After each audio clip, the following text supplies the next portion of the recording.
Good morning children, welcome back to my channel study with Neha ma'am. आज हम पढ़ने वाले हैं रुचिरा सेकंड का चैप्टर नंबर 4 के क्वेश्चन आंसर। अब हम इन क्वेश्चन आंसरों को शुरू करते हैं।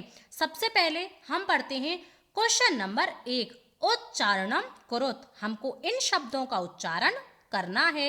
मैंने यहाँ पर इन शब्दों का हिंदी अर्थ यहाँ पर लिख दिया है, आपको पढ़ने में आसानी होगी।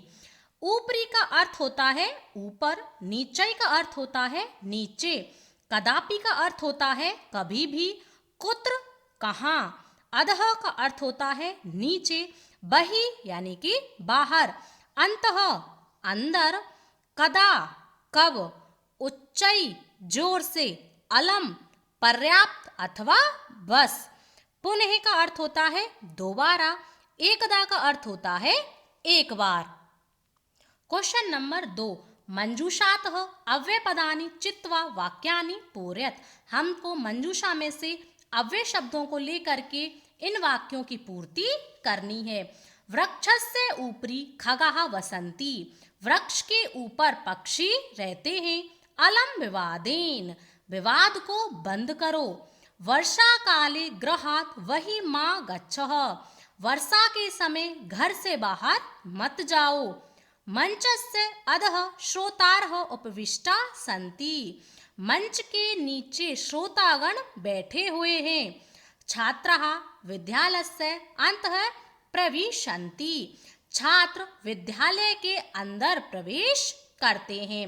अब देखो क्वेश्चन नंबर 3, अशुद्धम पदम चिनुत। हमको यहाँ पर ये शब्द दिए गए हैं, इनमें से जो शब्द अशुद्ध है वह हमको यहाँ पर लिखना है।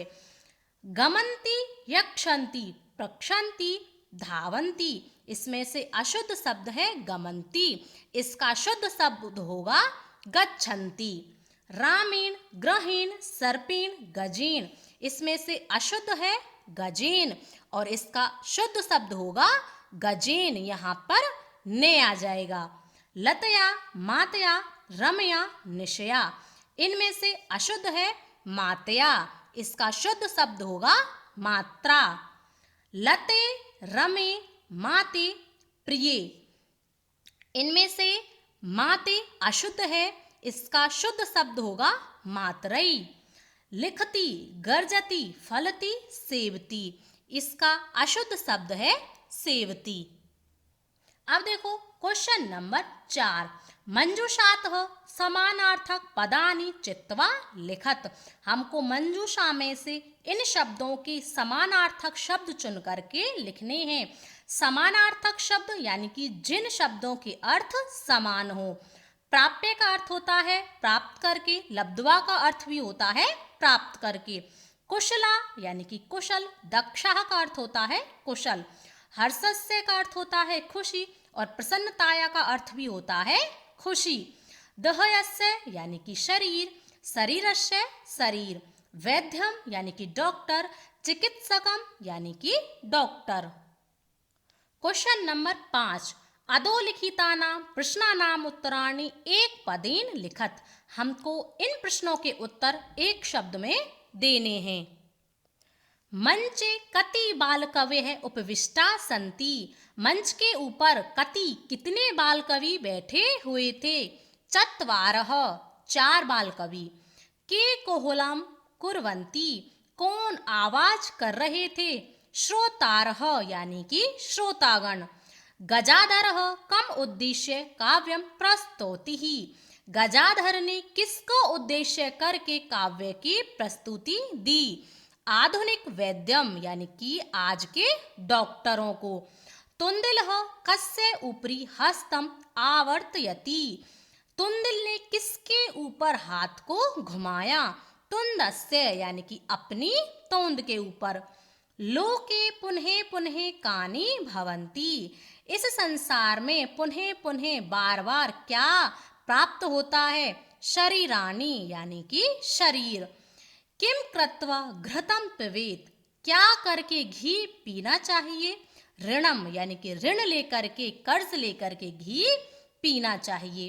अब देखो क्वेश्चन नंबर 6, मंजूषातः पदानि चित्वा कथायः पूर्ति कुरुत।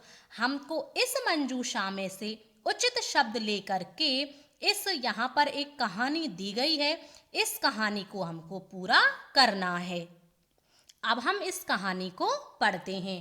पुरा एकस्य नृपस्य एकः प्रिय वानरः आसीत्। पुरा यानी कि पहले एक राजा के एक प्रिय वानर यानी कि बंदर था। एकदा नृपः सुप्तः आसीत्। एक बार राजा सोया हुआ था। वानरः व्यजनेन तम अवीजयत। और बंदर उसकी हवा कर रहा था, यानी कि राजा सोया हुआ था और बंदर उसकी हवा कर रहा था। तदेव एका मक्षिका नृपस्य नासिकायाम उपवसति। तदेव तभी एक जो मक्खी थी वह उस राजा की नाक के ऊपर आकर के बैठ गई। यद्यपि वानरः वारंवार व्यजनेन ताम निवार्यति स्म। यद्यपि फिर भी वह जो बंदर था बार बार उस पंखे से उसको भगाता रहा। तथापि सा पुनः पुनः नृपस्य नासिकायामेव उपविशति स्म। फिर भी वह बार बार उस राजा की नाक पर ही आकर के बैठती थी। अन्ते सह मक्षिकाम हन्तुम खड्गेन प्रहारम अकरोत्। अंत में उसने उस बंदर ने उस मक्खी को मारने के लिए खड्गेन प्रहारम अकरोत्, तलवार से प्रहार किया। मक्षिका तु उड्डीयम दूरम गता। मक्खी तो उड़ करके दूर चली गई, किंतु खड्ग प्रहारेण नृपस्य नासिका छिन्ना अभवत। किंतु उस तलवार के प्रहार से उस राजा की नाक कट गई। अतः एवोच्यते, इसीलिए कहा गया है, मूर्ख जनै सह मित्रता न प्लस उचिता। ये दो शब्द हैं, न प्लस उचिता। इसीलिए कहा गया है कि मूर्ख लोगों के साथ मित्रता उचित नहीं है। क्वेश्चन नंबर 7, विलोम पदानि योजयत। हमको विलोम शब्दों का मिलान करना है। यह आपका लास्ट क्वेश्चन है। अधः यानी कि नीचे, ऊपरी यानी कि ऊपर, अंतः अंदर, बहि यानी कि बाहर, दुर्बुद्धि यानी कि बुरी बुद्धि, सुबुद्धि अच्छी बुद्धि, उच्चै जोर से, नीचै नीचे, दुर्लभम यानी कि दुर्लभ, सुलभम यानी कि सुलभ।